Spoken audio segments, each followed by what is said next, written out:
Halo semua, kita ketemu lagi di mata kuliah History of Western Art pertemuan ke-9. Melanjutkan minggu lalu yang dimana kita membahas gerakan atau gaya barok dan rokoko. Minggu ini kita akan membahas uh, seni abad ke-19 karena kita sudah mulai masuk ke, sebetulnya nggak abad 19 juga ya, awal abad 19 lah. Yaitu dengan dua buah gerakan yang muncul pada periode ini, yaitu gerakan neoklasik atau neoklasisisme dan romantisisme. Adalah timeline atau periodisasinya. Kalau kita lihat, kita sudah menyelesaikan 6 kotak ya, mulai dari prehistorik sampai minggu lalu barok dan rokoko. Dan hari ini kita akan membahas seni abad 19 yaitu neoklasik dan romantisisme. Ini yang warna ungu ya. Nah, apa sih gerakan atau gaya neoklasik dan romantisisme? Kalau kita mau membahas mengenai neoklasik, kita perlu tahu dulu klasik itu apa sih? Masih ingat nggak dengan gaya klasik? Pasti masih ya, karena baru kita pelajarin mungkin nggak nyampe sebulan yang lalu tentang gaya klasik. Nah, neoklasik itu apa? Pada akhir abad ke-18, ketertarikan terhadap seni klasik meningkat. Dikenal dengan atau ketertarikan ini atau gerakan ini atau era ini disebut dengan neoklasisisme, yaitu gerakan yang banyak menggunakan tema dan gaya seni klasik Yunani dan Romawi. Kenapa muncul lagi? Jadi kayaknya kenapa sih kembali lagi ya Yunani dan Romawi kenapa disebutnya klasik? Karena memang masih berkembang, kemudian muncul lagi dan masih diminati bahkan sampai sekarang sehingga disebutnya klasik, sesuatu yang everlasting. Nah, pada akhir abad ke-18 ini seni klasik muncul lagi dan masyarakat memiliki ketertarikan yang sangat tinggi terhadap seni klasik ini. Kenapa? Kalau kalian masih ingat peristiwa meletusnya gunung Vesuvius, masih ingat ya, waktu itu saya pernah cerita waktu kita membahas mengenai Romawi kuno. Ada sebuah gunung di daratan Romawi, daratan wilayah Romawi kuno yang meletus, kemudian mengubur rata dengan tanah kota-kota di sekitar kaki gunung tersebut. Di antaranya adalah kota Pompei dan kota Herculaneum ya, kalau kalian masih ingat ceritanya. Nah, ternyata pada akhir abad ke-18, which is ini sudah zaman modern ya, udah zamannya akhir abad ke-18 tuh sudah masuk zamannya sudah jauh lebih modern lah daripada zaman klasik. Nah, pada akhir abad 18, dua kota yang terkubur ini karena letusan gunung si Pompei dan Herculaneum ini digali kembali dan ditemukan kembali oleh saintis atau oleh arkeolog-arkeolog yang kita bisa bilang lebih modern lah. Modern. Sehingga penemuan kota-kota di kaki Gunung Vesuvius ini meningkatkan ketertarikan masyarakat pada zaman itu dengan gaya-gaya klasik. Dan gaya-gaya yang ada di rumah-rumah di Pompei dan di Herculaneum yang pada saat itu ditemukan kembali, itu menjadi populer pada saat itu. Ya, sehingga kemudian jadi ngetren gaya klasik. Tapi kan munculnya pada akhir abad ke-18, abad ke-19. Makanya kemudian disebut neo. Neo itu bisa dibilang artinya baru atau new ya. Kalau bahasa Inggrisnya new, kalau bahasa Latinnya neo. Neo klasik atau klasik yang dibarukan atau klasik yang baru. Nah, kemudian perkembangan gaya neoklasik ini juga mendapatkan pengaruh dari revolusi Prancis dan Amerika. Kemudian setelah penemuan kembali kota Herculaneum, ini tahun 1738 ditemukannya, dan kota Pompei tahun 1748, minat masyarakat pada gaya klasik semakin meningkat. Karena mereka menemukan nih rumah-rumah atau gaya-gaya arsitektur, gaya interior, gaya seni lukis, seni rupa yang memang masih asli zaman klasik dulu kayak apa, atau zaman Romawi kuno dulu kayak apa. Nah, sekarang kita bahas sedikit mengenai seni rupanya dulu ya. Neoklasisisme muncul sebagai reaksi melawan gaya rokoko yang dianggap sembrono. Jadi kalau kalian ingat minggu lalu kita bahas mengenai barok dan rokoko. Rokoko ini gayanya sangat dekoratif. Dekoratif tahu ya, dekoratif itu berarti sangat mendekor lah, menghias. Kemudian sangat detail, kriwil-kriwil, sangat rumit, sangat lebay. Nah, kemudian beberapa desainer atau arsitek menganggap gaya ini sangat tasteless, sembrono, sangat norak deh, nggak bagus, sangat tidak sesuai lah, sangat hanya menghias menurut mereka. Tidak ada esensinya, nggak ada isinya lah gaya barok dan rokoko, karena hanya sekedar mendekor, menghias. Nah, kemudian muncullah gerakan yang melawan gaya rokoko ini, karena mereka melihat gaya rokoko kok kayaknya nggak bagus ya, sangat sembrono, sangat tasteless dan segala macam. Muncullah seniman-seniman yang akhirnya kemudian mereka menggali kembali pakem-pakem atau gaya-gaya klasik.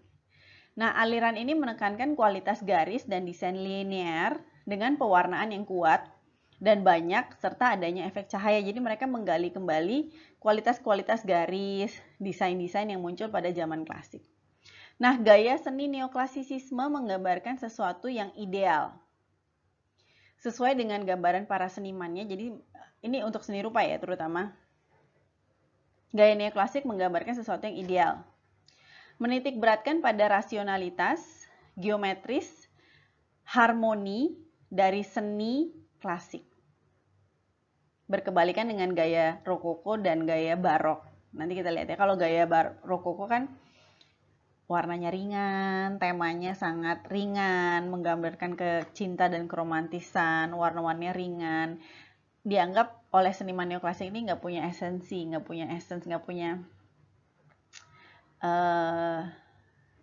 punya apa ya, pokoknya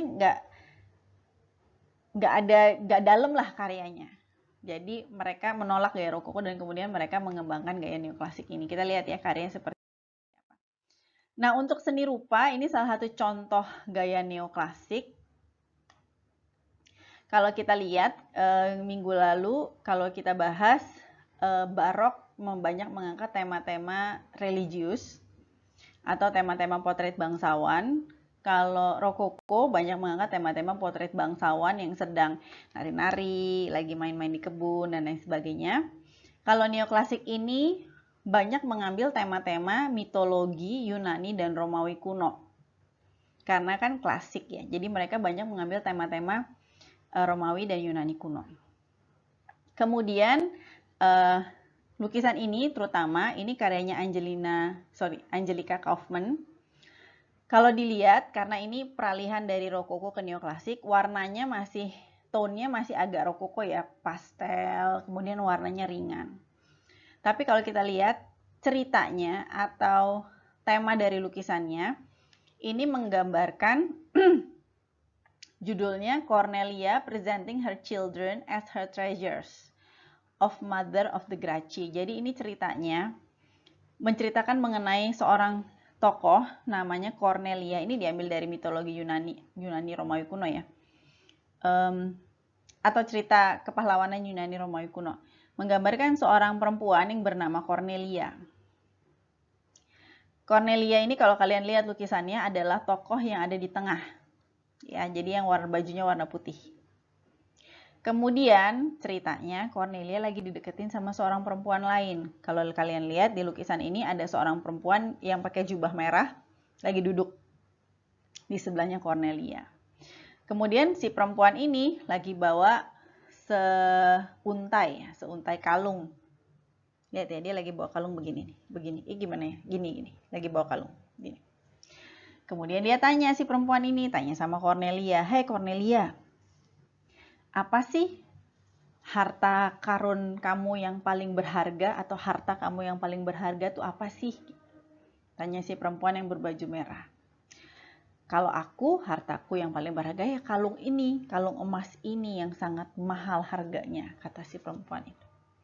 Kemudian Cornelia menjawab, "Buat saya, harta saya yang paling berharga adalah," kemudian dia menunjuk ke anak-anaknya, "adalah anak-anak saya."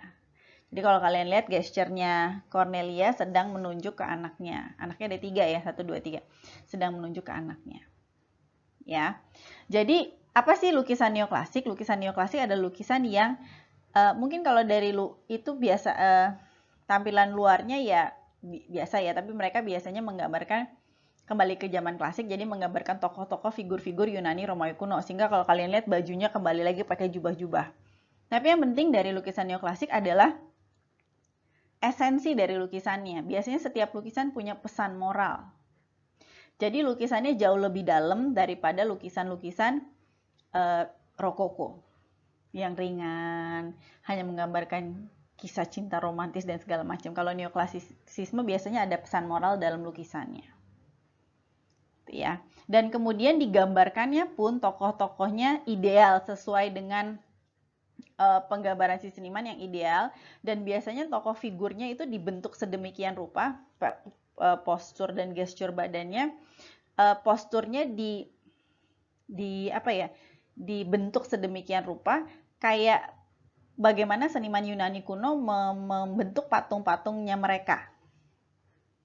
Jadi dibentuk ya gesture badan dan postur-postur tokoh-tokoh dalam lukisannya. Kita lihat yang lain ya. Nah, salah satu seniman neoklasik yang sangat terkenal banget, namanya adalah Jacques-Louis David, orang Prancis, karena memang gerakan ini munculnya di Prancis, gerakan neoklasisisme ini muncul di Prancis. Nah, kalau kita lihat, ini adalah lukisan judulnya Oath of the Horatii. Ini juga sama menggambarkan kisah kepahlawanan Romawi kuno, di mana di sini Jacques-Louis David menggambarkan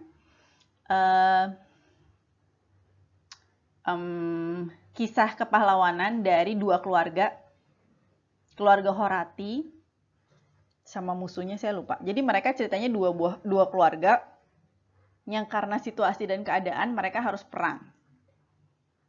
Si dua keluarga ini. Saya lupa keluarga lawannya namanya siapa ya. Nah, kemudian tapi keluarga ini sebetulnya mereka awalnya dekat. Tapi entah bagaimana mereka harus, karena situasi dan keadaan, mereka akhirnya harus melawan satu sama lain. Nah, kemudian yang digambarkan di sini adalah Sumpah Horatii atau Oath of the Horatii, menggambarkan bapaknya, jadi kepala keluarga Horatii yang di tengah, yang jubah merah. Kemudian yang di sebelah kirinya, yang sedang tangannya naik gitu ya, yang sedang mengangkat sumpah ceritanya, itu adalah anaknya dari keluarga Horatii.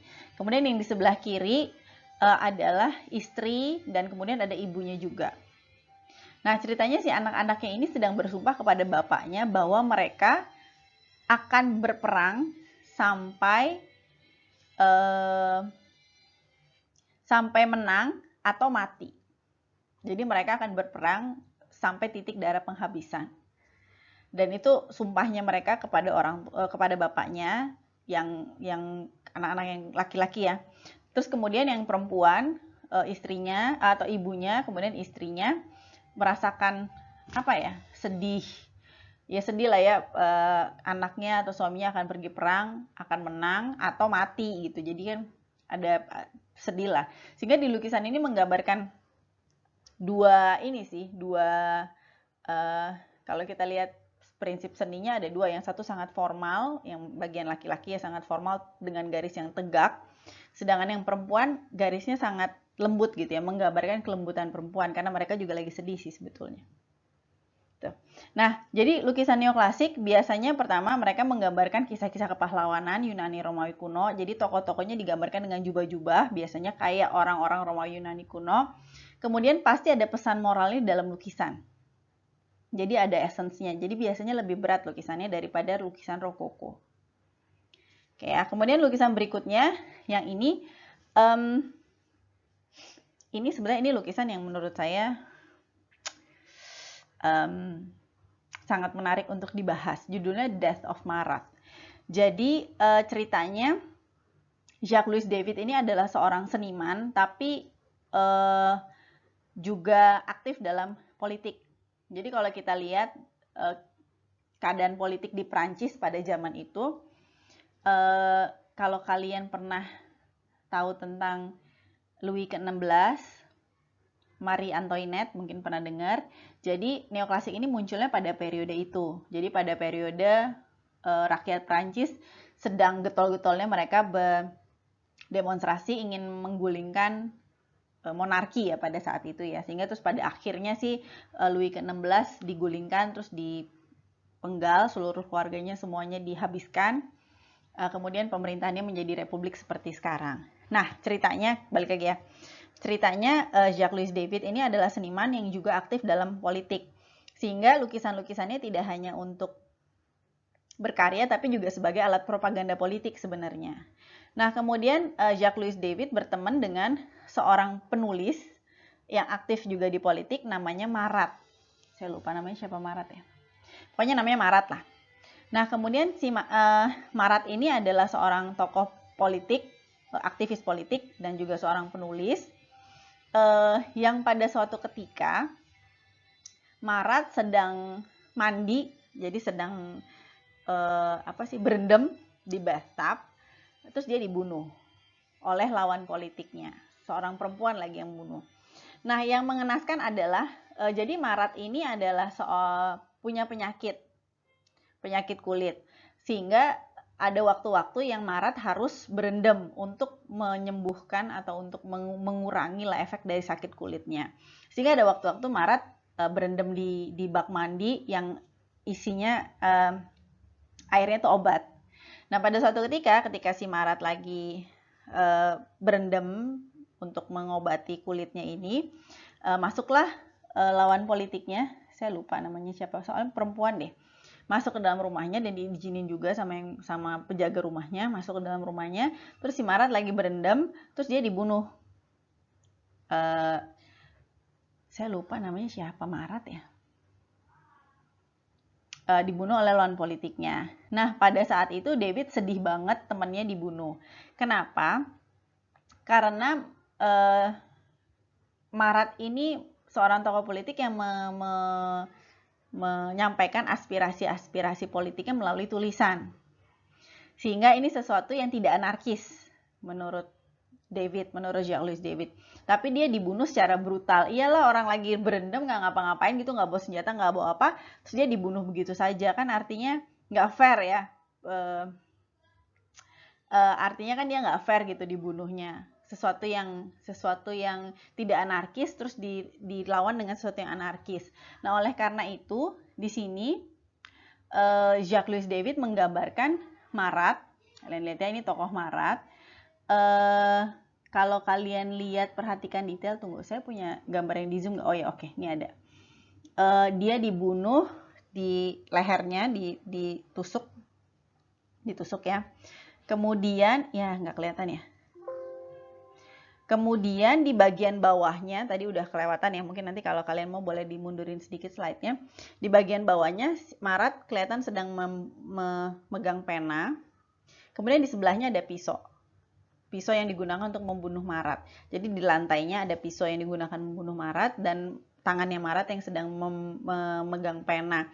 Nah, ini diletakkan bersebelahan karena David ingin menunjukkan bahwa sesuatu yang diperjuangkan secara tidak anarkis melalui tulisan, kan nggak anarkis ya, tidak dengan kekerasan lah, tapi kemudian dilawannya dengan sesuatu yang anarkis. Nah, kemudian Marat sendiri pada saat dia dibunuh kemudian ditemukan sudah meninggal, posisinya nggak begini. Jadi ini adalah posisi rekayasa. Kenapa? Karena David ingin menggambarkan Marat tuh sebagai sosok yang ya kalau kita lihat dari posisi tubuhnya kayak bagaimana seniman Yunani menggambarkan dewa mereka ya. Jadi memang diposisikan sedemikian rupa yang menurut David ini adalah posisi ideal. Posisi ideal yang sesuai dengan komposisi, harmonisasi, dan segala macam. Kemudian Marat pun digambarkan di sini sedang tersenyum, kalau kalian lihat ya.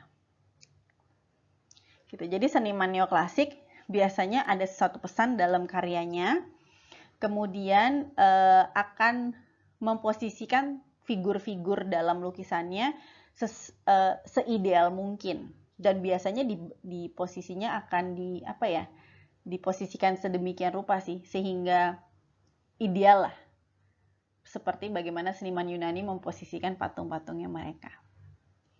Gitu ya, ini lukisannya menarik sih, kalau ini banyak yang bisa dibahas. Kemudian di dalam tulisannya itu kan Marat ceritanya lagi nulis ya, dia lagi sambil berendam sambil nulis. Nah, dalam tulisannya si David menggambarkan dalam tulisannya Marat itu ada nama pembunuhnya, nama perempuan yang membunuh Marat. Saya lupa namanya, Emily Corbe atau siapa gitu ya yang bunuh, kalau nggak salah. Kemudian berikutnya arsitektur. Oke, tadi lukisan itu ya. Jadi intinya sih lukisan selalu menggambarkan sesuatu yang ideal menurut pandangan seniman. Biasanya ada pesannya dalam lukisan. Kemudian yang digambarkan adalah kisah-kisah mitologi Yunani, Romawi, kepahlawanan, mitologi.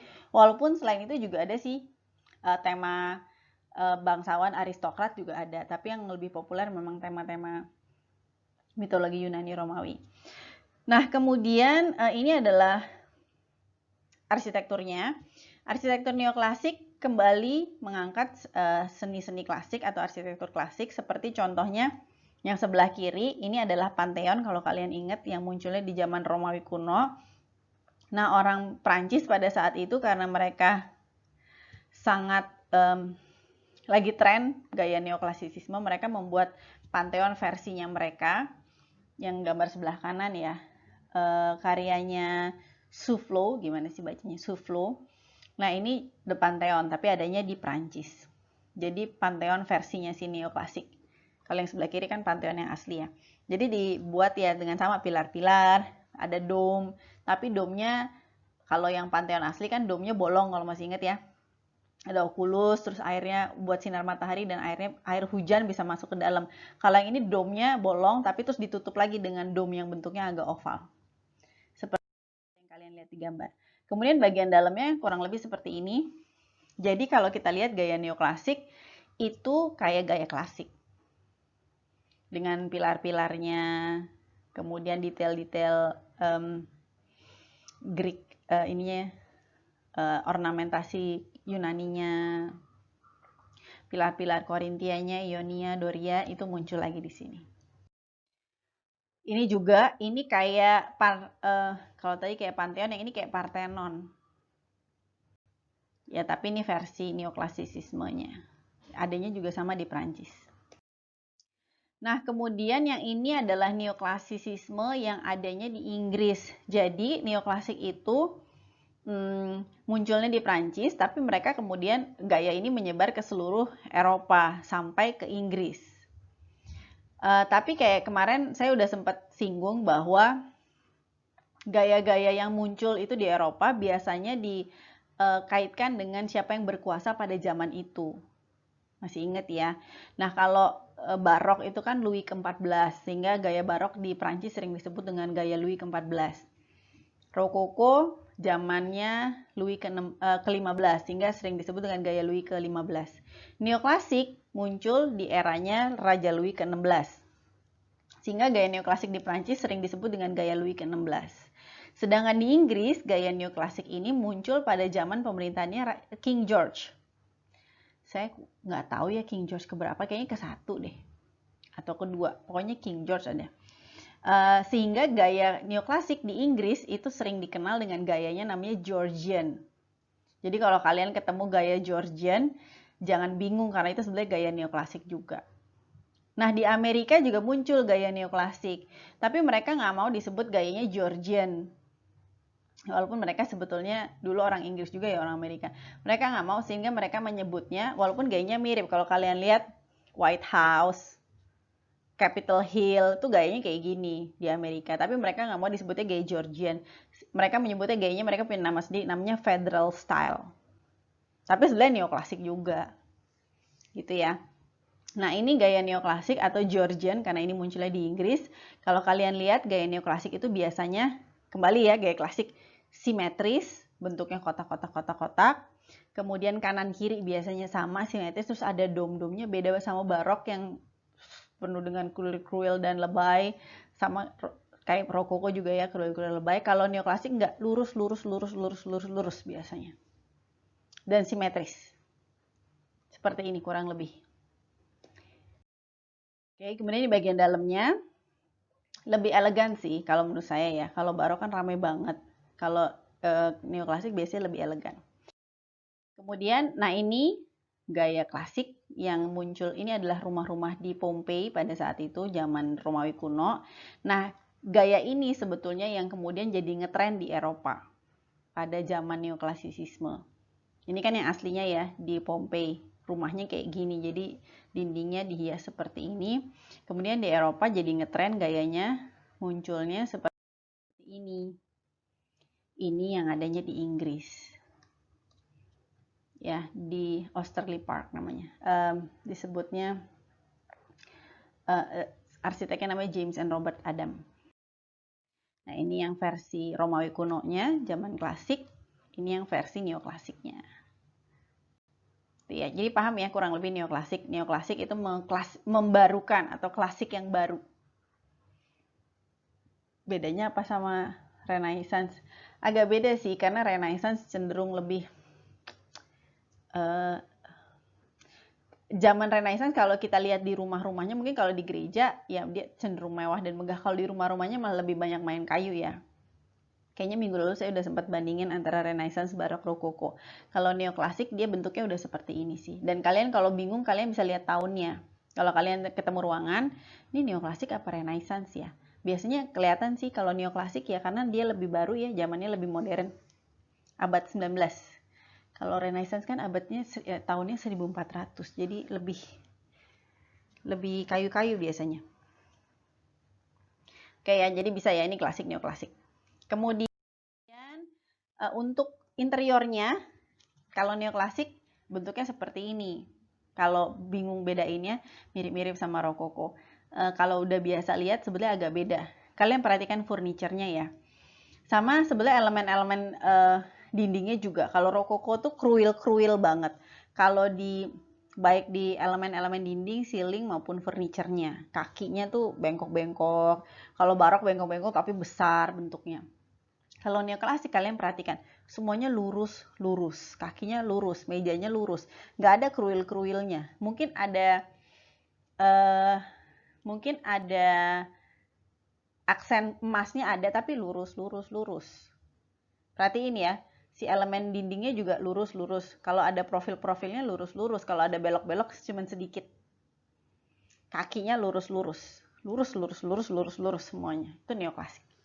Jadi kesannya lebih elegan, lebih tidak kalau saya pakai kata-kata yang tadi, tidak sesembrono rokoko. Walaupun rokoko nggak sembrono, tapi memang tidak sedekoratif rokoko dan barok. Bisa nggak? Saya bandingin aja ya, tunggu. Saya punya perbandingan. Nah ini dia bandingannya.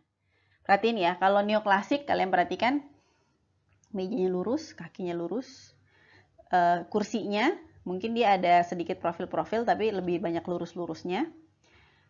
Dindingnya lebih simple, lebih elegan, biasanya lurus-lurus. Bandingin sama yang sebelahnya. Sebelahnya itu gayanya barok. Atau rokoko ya, kayaknya sih barok sih. Lebih kruil-kruil ya. Bisa bandingin nggak? Oke ya, jadi sekarang kalau lihat furniture bisa bedain mana rokoko, mana neoklasik. Kalau rokoko sama neoklasik sih gampang bedainnya. Barok sama neoklasik gampang. Barok sama rokoko yang agak tricky memang. Agak susah.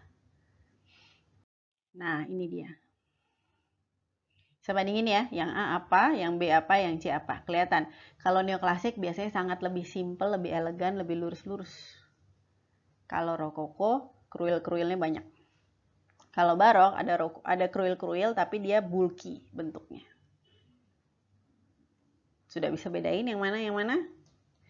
Benar jawabannya. Yang sebelah kiri, paling kiri neoklasik. Yang tengah rokoko, paling kanan barok. Bisa ya? Kurang lebih ya. Oke, nanti kita. Nah, berikutnya adalah gerakan romantisisme. Kalau dibandingkan dengan neoklasik itu adalah gerakan, kalau saya sebutnya art and design. Artinya gerakan yang berlaku di seni rupa, kemudian ada arsitekturnya, bahkan sampai berkembang ke Eropa dan Amerika, bahkan di Indonesia juga ada kayaknya di Jakarta ya, arsitektur gaya neoklasik. Interior dan furniture. Jadi lingkupnya menyeluruh gitu di seni dan desain. Kalau neoklasik, walaupun di Eropa namanya suka beda-beda ya, munculnya ada Georgian, ada gaya Louis ke-16, ada gaya Federal Style di Amerika. Tapi itu neoklasik. Sedangkan gaya romantisisme ini adalah gaya yang murni seni rupa. Artinya dia nggak ada arsitekturnya, nggak ada interiornya, apalagi furniture-nya. Jadi benar-benar murni gaya lukis ya, gaya seni lukis. Nah, apa sih sebenarnya romantisisme? Kalau kita lihat namanya romantis, apakah terus ceritanya yang romantis-romantis gitu? Belum tentu ya. Jadi romantisisme ini apa? Romantisisme adalah penolakan terhadap keteraturan, ketenangan, harmonisasi, keseimbangan, idealisasi, dan rasionalisasi yang identik dengan gaya klasik yang sangat digemari pada abad ke-18. Jadi, menurut seniman romantis, gaya neoklasik itu nggak bagus. Atau mereka menolak lah gaya neoklasik. Kenapa? Karena gaya neoklasik itu terlalu semuanya diatur, semuanya harus seimbang, semuanya harmonis, semuanya harus ideal sesuai dengan pemahaman si seniman. Artinya figurnya diatur sedemikian rupa, kayak yang tadi ya Death of Marat, posisi figur Maratnya diatur, ekspresi mukanya diatur, semuanya harus komposisinya harus balance, figur utamanya di tengah, kanan kirinya harus balance dan segala macam. Pokoknya kalau neoklasik tuh semua harus diatur sedemikian rupa. Nah, kalau menurut seniman romantis harusnya tidak begitu. Berkarya harusnya beda ya. Kayak bedanya kayak apa nanti saya jelasin. Nama romantik sendiri berasal dari istilah romans, yaitu narasi heroik prosa atau puitis yang berasal dari sastra abad pertengahan. Transisi dari neoklasisisme menjadi romantisisme dengan melalui perubahan dari alasan menjadi perasaan. Dari reasons menjadi feeling ya, dari alasan menjadi perasaan. Kemudian dari perhitungan menjadi intuisi. Dari objektif menjadi emosi subjektif. Dengan penekanan pada individual, kepribadian, spontanitas, dan emosi. Jadi kalau di gaya neoklasik semuanya melalui alasan. Kenapa dia figurnya di tengah? Karena alasannya harus keseimbang, harus komposisinya harus balance. Perhitungan semuanya dihitung. Oh ini gini, jaraknya harus segini, kanan kirinya jaraknya harus segini. Figurnya berarti dia harus begini, komposisinya harus segini. Jadi semuanya dengan alasan, dengan perhitungan, dengan pokoknya semuanya dihitung ya secara matematis. Kalau neoklasik. Nah, sedangkan kalau romantisisme kebalikannya. Nggak perlu alasan, yang penting perasaannya. Jadi gimana perasaannya pada saat seniman melukis. Nggak perlu perhitungan, tapi intuisinya. Jadi nggak perlu dihitung menggambar subjek-subjek itu, menggambar objek-objeknya nggak perlu dihitung kanan kirinya jaraknya berapa, nggak perlu. Tapi intuisinya aja, feelingnya dari si senimannya gimana. Kemudian dari objektif, dari si lukisan itu objek-objeknya ini lebih ke emosinya si seniman. Jadi penekanannya kepada spontanitas dan emosi dari senimannya. Juga individual ya. Jadi nanti kita lihat karyanya seperti apa.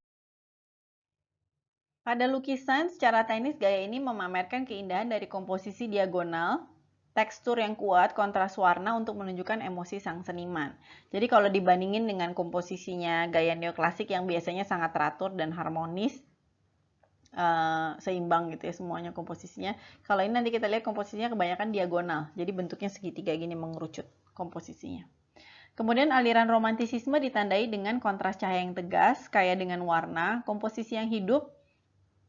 Aliran ini lebih menekankan bagian yang emosional dari tingkah laku sifat manusia daripada sifat yang rasional.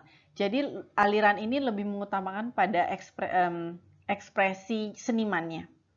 Menekankan pada bagian yang emosional dari sifat daripada rasionalismenya neoklasik. Jadi lebih kepada feelingsnya, intuisinya, kemudian emosi sang seniman. Oke, kita lihat karyanya kayak apa. Nah, ini adalah salah satu karya romantisisme yang sebelah kiri, karyanya Francisco Goya. Ini sebetulnya seniman Spanyol sih, Francisco Goya. Kemudian satu lagi romantisisme, temanya kalau yang sebelumnya, kalau barok rokoko kan jelas ya banyak tema religius, kemudian aristokrat, bangsawan. Kalau neoklasik temanya mulai mengambil atau mengangkat kembali tema-tema mitologi, kepahlawanan, Yunani, Romawi kuno. Nah, kalau romantisisme ini temanya tema-tema yang pada saat itu menjadi highlight sebetulnya highlight berita. Jadi mengangkat berita-berita aktual pada saat itu. Nah, gerakan ini, gerakan romantisisme sama neoklasisisme ini mulai memiliki tema-tema lukisan yang real. Artinya mengangkat kejadian kayak Death of Marat gitu ya, kejadian yang nyata benar. Kemudian seperti ini contohnya The Third of May, itu juga memang kejadian yang nyata. Sehingga dua gaya ini kita kadang-kadang sebut sebagai early modern art. Atau sebetulnya bukan early modern, pre-modern ya.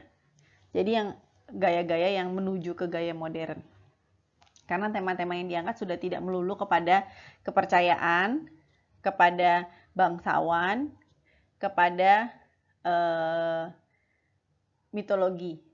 Yunani Romawi. Itu tidak melulu situ. Kalau kita lihat, kalau kita flashback lagi ke pertama kali karya seni diciptakan, temanya apa? Kepercayaan ya, masih ingat ya, ada Venus of Willendorf. Kemudian di zamannya Mesir kuno yang diangkat temanya apa? Masih kepercayaan dan Firaun. Jadi biasanya kepercayaan dan aristokrat bangsawan. Nah, ini berlanjut terus sampai Kristen awal. Yang diangkat apa? Masih kepercayaan dan masih bangsawan. Sampai ke zaman Renaissance yang diangkat apa tema-temanya? Masih kepercayaan dan bangsawan. Kalau Yunani Romawi mungkin tambah dewa-dewa ya, itu kepercayaan juga. Nah, kemudian mulai berubah temanya di mana? Di zaman neoklasik, karena yang diangkat adalah kepahlawanan, cerita-cerita kepahlawanan, dan di sini, zaman romantisisme. Jadi tema-tema dan topik lukisan mulai berubah.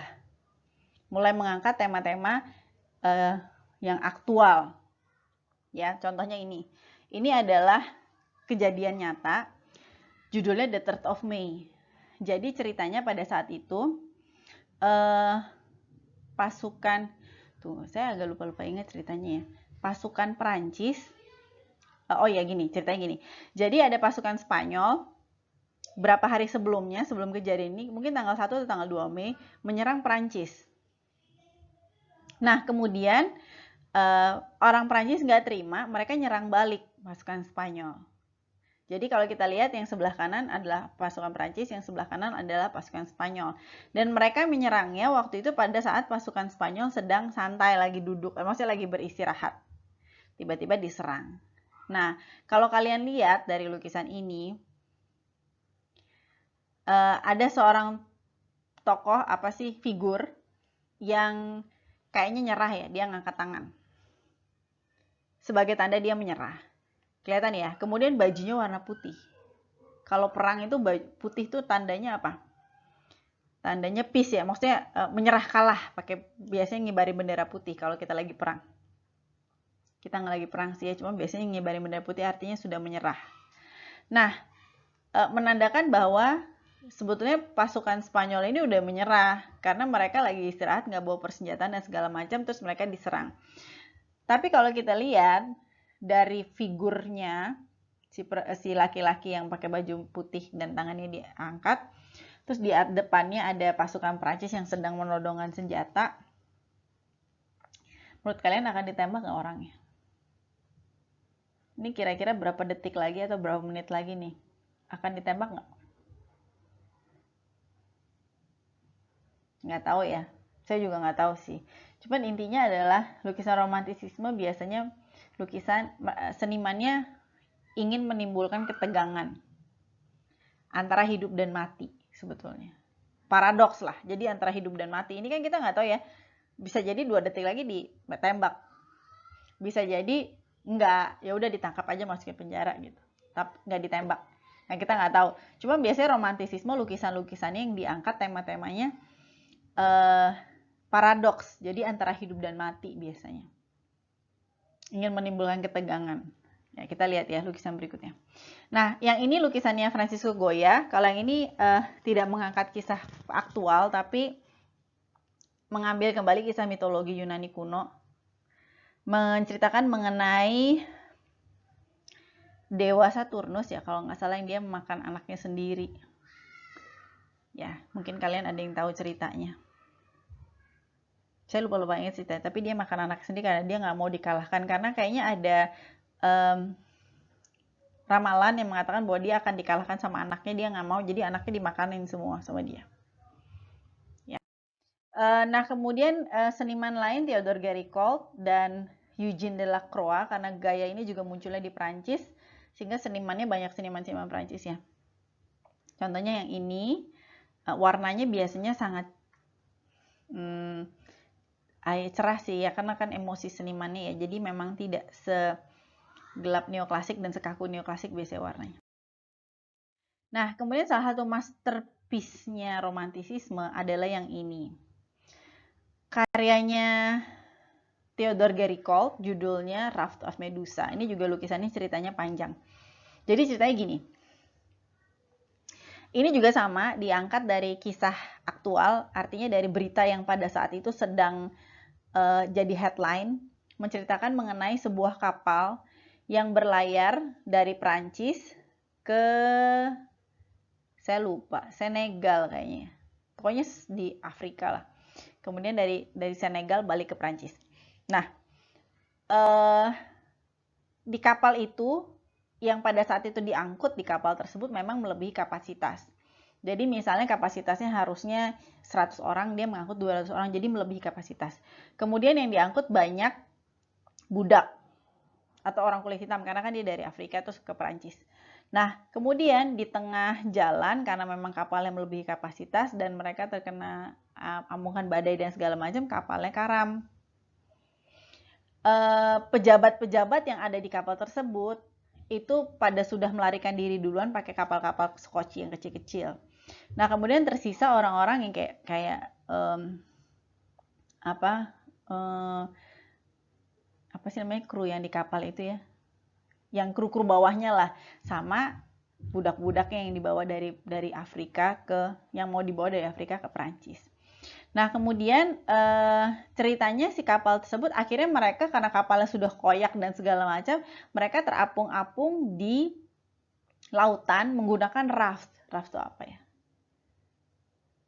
Apa ya bahasa Indonesianya? Rakit, pakai rakit. Ya, jadi dari kapal tersebut, sisa-sisa kapal yang masih bisa mengapung, akhirnya mereka di atas itu, di atas kapal tersebut, di atas rakit tersebut. Nah, kemudian mereka terapung berhari-hari di sana. Yang sudah sekarat ya sekarat, yang sudah meninggal ya meninggal, yang masih bisa bertahan ya bertahan. Kemudian kalau kalian lihat komposisinya segitiga, diagonal, komposisinya diagonal ya, mengerucut ke atas. Kemudian Theodore Géricault memberikan layer sebetulnya. Jadi yang paling bawah, kalau kalian layer yang paling bawah itu menggambarkan figur-figur yang memang sudah entah sekarat atau memang sudah meninggal. Kalian lihat ya yang di bawah. Kemudian yang di layer yang tengah itu figur-figur yang masih punya kekuatan untuk bertahan hidup. Nah, yang paling atas adalah figur yang memang masih semangat, masih bisa bertahan hidup, dan mereka sedang mencari pertolongan. Yang layer paling atas kalau kalian lihat. Nah, bedanya sama neoklasik apa? Kalau romantisisme mereka memposisikan figur-figurnya ya sesuai dengan intuisi dan feeling senimannya. Tidak ada sesuatu yang memang dibentuk sedemikian rupa seperti neoklasik, enggak. Jadi menurut mereka figurnya harusnya kayak yang di bawah gitu ya. Kalian lihat yang paling bawah yang kanan. Kakinya naik, kepalanya kepalanya kayaknya di tengah rakitnya terus, atau di laut ya, nggak tahu lah, pokoknya kelihatan cuma kakinya. Nah, menurut itu berdasarkan insting senimannya sebetulnya. Mungkin kalau neoklasik, seniman neoklasik mereka tidak akan menggambarkan itu karena menurut mereka itu tidak ideal. Yang ideal tuh harusnya gimana? Nah, mereka akan memposisikan figur-figurnya secara ideal. Itu kalau neoklasik. Tapi kalau romantisisme enggak, mereka memposisikan figurnya, ekspresi figurnya, warnanya, semua berdasarkan instingnya mereka, berdasarkan feelingnya mereka. Tidak berdasarkan rasionalisasi dan idealisme. Kelihatan ya bedanya ya, sehingga kalau neoklasik memang cenderung lukisannya terlihat lebih kaku, memang figur-figurnya lebih kaku, kelihatan lebih teratur. Karena memang neoklasik seperti itu. Kalau romantisisme enggak, memang kelihatannya jadi lebih hidup. Karena memang sesuai dengan insting senimannya. Gitu ya, mudah-mudahan kalian bisa bedakan. Sebenarnya kalau neoklasik kelihatan teratur tidak hanya di lukisan, tapi di interior pun begitu. Semuanya sangat teratur, ideal, harmonis, simetris. Oke, ya kita lanjutkan ya. Ini lukisan judulnya Raft of Medusa. Ya walaupun pada akhirnya dari cerita mereka terombang-ambing di laut, pada akhirnya ada kapal yang menyelamatkan mereka. Jadi kembali lagi ya, romantisisme biasanya menggambarkan paradoks antara hidup dan mati. Jadi kalau kita lihat di sini, kita nggak tahu apa yang akan terjadi dengan mereka. Dan sebetulnya ceritanya jauh di sana ada kapal dan figur yang di layer paling atas tuh lagi teriak-teriak minta tolong. Nah, paradoksnya di mana? Kalau mereka terselamatkan ya mereka hidup, kalau kapalnya nggak lihat mereka ya mereka mati gitu. Jadi paradoks kembali lagi antara hidup dan mati. Pada akhirnya mereka terselamatkan sih. Walaupun nggak semuanya ya, saya lupa. Kayaknya sekitar 7 orang gitu selamat dan akhirnya dibawa ke Perancis. Oke. Kemudian, nah ini juga lukisan neoklasik, lukisan romantisisme yang lain, Eugene Delacroix banyak menggambarkan tema-tema selain tema-tema aktual, juga banyak menggambarkan tema-tema perburuan dan binatang. Seperti yang sebelah kiri judulnya Tiger Hunt. Sama ya, kalau perburuan itu yang digambarkan bukan yang orang lagi santai-santai berburu, enggak, tapi perburuan yang dramatis, yang tegang, antara hidup dan mati. Kayak ini ya, Tiger Hunt, tapi kalau kalian lihat kudanya diserang sama macan ya, kudanya diserang sama macan. Jadi kembali lagi antara hidup dan mati. Kemudian yang sebelah kanan ini mengambil kisah kisah Sardanapalus nih, kayaknya raja Mesopotamia ya, saya lupa kerajaannya apa. Menggambarkan kisah bagaimana Sardanapalus ini dikalahkan sama musuhnya. Jadi musuhnya masuk ke dalam kerajaannya, kemudian dikalahkan, tapi Sardanaphalusnya santai aja ya. Ya karena dia udah tahu dia kalah sih. Kemudian berikutnya ini ya lukisannya. Yang ini karya Eugene Delacroix, judulnya Liberty Leading the People. Ini juga lukisan yang cukup terkenal. Kembali lagi ya, komposisinya segitiga. Kemudian ini menggambarkan revolusi Prancis pada zaman itu ya. Jadi neoklasik sama romantis memang munculnya gerakannya pada eranya revolusi Prancis. Menggambarkan liberty itu sebetulnya bukan nggak ada beneran ya, tapi lebih seperti kayak Dewi ya, Dewi Liberty atau kebebasan, yang pada saat itu dianggap liberty ini yang memimpin rakyat Prancis menuju revolusi sebenarnya. Nah, ini menggambarkan liberty leading the people. Kemudian kalau kalian lihat, revolusi Prancis itu dilakukan tidak hanya oleh kalangan bawah kayak buruh-buruh, tapi juga kaum intelek ya. Jadi pelajar, intelek, kaum intelek, mereka juga ikut bersama-sama lah melakukan revolusi Prancis. Bahkan sampai anak-anak kecil pun turun ke jalanan untuk melakukan revolusi Prancis ini. Oke, ini Liberty Leading the People. Sama sekali lagi bahwa kalau dibandingkan sama neoklasik, kalau neoklasik pasti figur-figurnya akan dibuat sedemikian rupa supaya ideal. Kalau ini enggak. Lihat ya, ada figur di bawah yang lagi terlentang aja gitu, kakinya tiba-tiba di atas. Ya, kemudian kalau kalian lihat ada perempuan kayaknya yang lagi kayak bersimpuh.